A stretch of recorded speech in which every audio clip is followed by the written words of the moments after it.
सुबह के 8:30 बज चुके थे। शर्मा सदन में सुबह से बड़ी शांति छाई हुई थी। घर की मुखिया निर्मला जी पिछले 2 घंटों से पूजा पाठ करने में लगी हुई थी। पता नहीं जैसे भगवान को प्रसन्न करके कहीं भगवान का सिंहासन ही ना मांग ले। वही उनके पति मधुसूदन जी चुपचाप अपनी दूसरी चाय पीते हुए अखबार पढ़ने में लगे हुए थे। सुबह से 2 बार उस अखबार को पूरी तरह से पढ़ चुके थे, पर पता नहीं अभी भी क्या खजाना खोज रहे थे। अब आप सोच रहे होंगे कि भाई हमने निर्मला जी को मुखिया क्यों कहा, मधुसूदन जी को क्यों नहीं। दरअसल श्री मधुसूदन जी तो सिर्फ कार्यकर्ता थे जो सिर झुकाकर अपनी पत्नी की हर बात मानते थे। घर में सिक्का तो निर्मला जी का ही चलता था और अगर कोई उनकी बात काटने की कोशिश करे तो फिर तो भूचाल आना लाजमी था। बेटी सानवी अभी सो रही थी। वही बेटा प्रणव मोबाइल में लगा हुआ था। प्रणव की पत्नी जया अपने 3 साल के रोते हुए बच्चे को संभाल रही थी। इतने में निर्मला जी ने जया को आवाज़ दी, बहू जरा जल्दी से भोग तो ले आना। उनकी आवाज़ सुनकर जया ने प्रणव की तरफ देखा कि वह बच्चे की गोद ले ले, पर प्रणव ने ध्यान तक नहीं दिया। वह अपने बच्चे को गोद में लिए ही रसोई की तरफ चल दी और भोग लेकर सासू माँ को दे आई। भोग को देखकर तो सासू माँ ने उस समय तो कुछ नहीं कहा, क्योंकि वह पूजा पाठ कर रही थी, पर उनकी आंखें बता रही थी कि उन्हें अपनी बहू पर गुस्सा आ रहा था। थोड़ी देर बाद अपनी पूजा से फ्री होकर निर्मला जी ने जोर से जया को आवाज़ लगाई। जया दौड़ती हुई अपने कमरे से बाहर आई तो निर्मला जी ने अपनी डांट का पिटारा खोल दिया।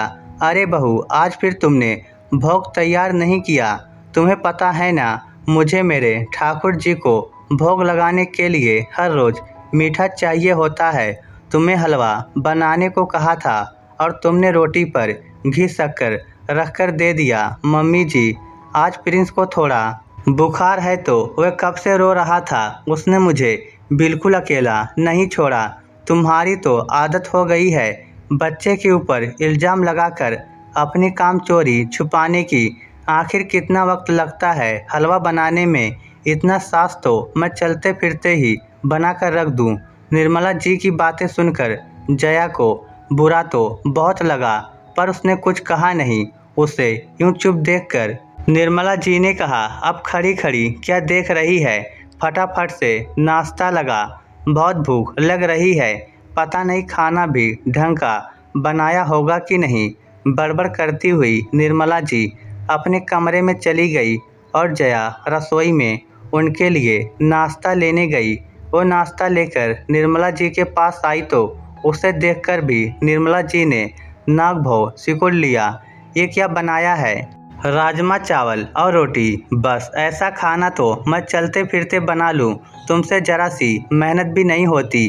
कोई इंसान ऐसा खाना खाकर काम कैसे कर सकता है। पता नहीं मेरा बेटा ऐसा खाना खाकर कैसे ऑफिस में काम करता होगा। तुझसे अच्छा खाना तो मेरी बेटी बना लेती है। पता है हॉस्टल में अकेली ही सब काम कर लेती है। पता नहीं हॉस्टल की मेस में इनकी बेटी खाना कैसे बनाती होगी। खैर, जया ने चुपचाप सुना और सीधे अपने बेटे प्रिंस के पास चली गई, क्योंकि उसकी तबीयत अभी भी खराब थी और वह रो रहा था। दिन में भी प्रिंस की तबीयत ठीक नहीं थी। उसने 1-2 बार निर्मला जी से उसे डॉक्टर को दिखाकर लाने के लिए कहा, पर निर्मला जी ने शाम तक के लिए बात टाल दी। शाम होने को आई, पर प्रिंस की तबीयत ठीक होने का नाम ही नहीं ले रही थी। अब शाम के खाने की तैयारी करनी थी सो अलग, लेकिन प्रिंस जया को छोड़ ही नहीं रहा था। 6 बजने को आए। निर्मला जी बहू को किचन में ना पाकर उसके कमरे में पहुंची। अरे क्या बात है, खाना बनाने का इरादा है या नहीं? मम्मी जी, प्रिंस की तबीयत खराब है, वह मुझे छोड़ ही नहीं रहा। इनको फ़ोन कर दिया है डॉक्टर को दिखाने के लिए, ये भी अभी आते ही होंगे। ला मुझे दे इसे, जाकर खाने की तैयारी कर। निर्मला जी प्रिंस को खींचते हुए बोली, जिससे वह ज़ोर ज़ोर से रोने लगा। ये देखकर जया ने कहा, मम्मी जी, ये रो रहा है, आप और सानवी मिलकर मेरी बच्ची क्यों काम करेगी। मैंने उससे आज तक एक गिलास तक नहीं उठवाया। तेरी शादी से पहले भी मैं उसे कभी काम नहीं करने देती थी। वो तो हॉस्टल में उसकी मजबूरी थी कि उसको अपना खाना खुद बनाना पड़ता था। और तो उसके लिए कह रही है, तू जिस तरह का खाना बनाती है ना, वो तो मैं चलते फिरते ही बना देती थी। और मेरी बेटी तो उससे लाख गुना बेहतर ही बनाएगी। पर वह क्यों खाना बनाए? जाकर किचन में खाने की तैयारी कर। आखिर मन मसोर कर जया ने प्रिंस को निर्मला जी के हाथ में दिया और रसोई में खाना बनाने को चली गई। लेकिन 10 मिनट बाद ही निर्मला जी रसोई में आ गई। तो ही संभाल तेरे बेटे को, यह तो चुप होने का नाम ही नहीं ले रहा। हमारे भी बच्चे थे पर ऐसे जिद्दी नहीं थे। मैं ही बना लूँगी खाना और तुझसे लाख गुना बेहतर बनाकर दिखाऊंगी।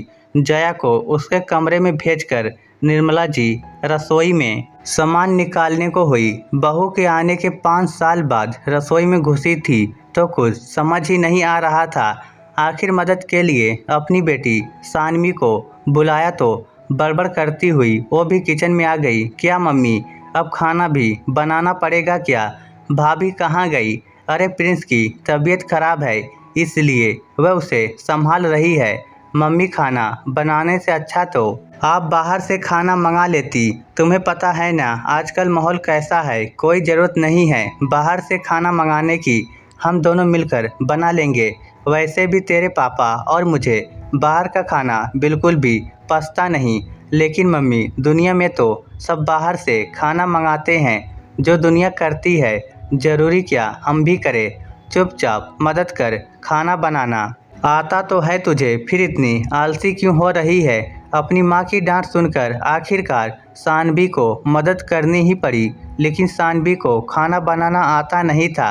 उसने तो झूठ बोला था, इस कारण सब कुछ गड़बड़ हो रहा था। और निर्मला जी 5 साल के बाद खाना बना रही थी तो अब पहले के जैसे स्फूर्ति भी नहीं रही। सिर्फ रोटी, सब्जी और रायता बनाने में पूरा किचन बिखर गया। साथ में थकावट हुई सो अलग। सानवी के खाना बनाने की तरीकों को देखकर निर्मला जी को समझते देर नहीं लगी कि इसे खाना बनाना आता भी नहीं है। सानवी, तू हॉस्टल में खाना खुद बनाती थी ना? निर्मला जी ने पूछा। ये सुनकर सानवी झेप गई। नहीं मम्मी, जब आप आए थे मुझसे मिलने तो मैंने होटल से खाना मंगाया था। वहाँ तो वैसे भी मैस में खाना मिलता था। सानवी की बात सुनकर निर्मला जी को बहुत गुस्सा आया पर उन्होंने चुपचाप खाना बनाया। आखिर बेटी की पोल खुल रही थी। खाना खाने बैठे तो खाने में कोई स्वाद भी नहीं। आखिर प्रणव ने तो टोक ही दिया। क्या मम्मी, ये क्या बना दिया आपने? बिल्कुल भी खाने लायक नहीं है। एक तो इतनी मेहनत करके तुम सबके लिए खाना बनाया और तुझे जरा भी कदर नहीं है। बड़ा आया कमी निकालने वाला। तुझे पता है कितनी देर लगी है खाना बनाने में, ऊपर से थक गई जो अलग। लेकिन स्वाद तो हो माँ, कैसे खाऊं? इससे अच्छा खाना तो जया बना देती। अच्छा, आज बीबी के हाथ का बना खाना टेस्टी लग रहा है और माँ के खाने में कमी निकाल रहा है तो क्या कहूँ मैं आपसे? जया को आप हर समय कहती रहती थी कि उसके जैसा खाना तो आप चलते फिरते बना ले, पर आपने तो खाने लायक तक नहीं बनाया। और आपकी बेटी का क्या हुआ? प्रणव की बात सुनकर निर्मला जी को अपनी गलती का एहसास तो हो रहा था, पर आखिर वह सास थी, इतनी जल्दी कैसे अपनी गलती मान ले? और आखिर क्यों बहू के सामने झुक जाए? उन्होंने कुछ कहा तो नहीं, लेकिन हाँ इतना ज़रूर था कि उसके बाद कभी भी उन्होंने कभी ये नहीं कहा कि खाना बनाने का काम तो मैं चलते फिरते ही कर लूँ। और सबसे अच्छी चीज़ ये हुई कि उन्होंने सानवी को खाना बनाने के लिए अपनी भाभी के साथ खड़ा कर दिया, ये कहकर कि तुझे भी खाना बनाना आना चाहिए। अब वे कभी नहीं कहती कि मेरी बेटी क्यों काम करेगी। आखिर बेटी की क्या हालत है उन्हें अच्छे से समझ में आ रहा था। जो उनसे ही झूठ बोल रही है वह आगे चलकर क्या ही करेगी। इस स्टोरी को लेकर आपकी क्या राय है? नीचे कमेंट करके हमें ज़रूर बताइएगा। धन्यवाद।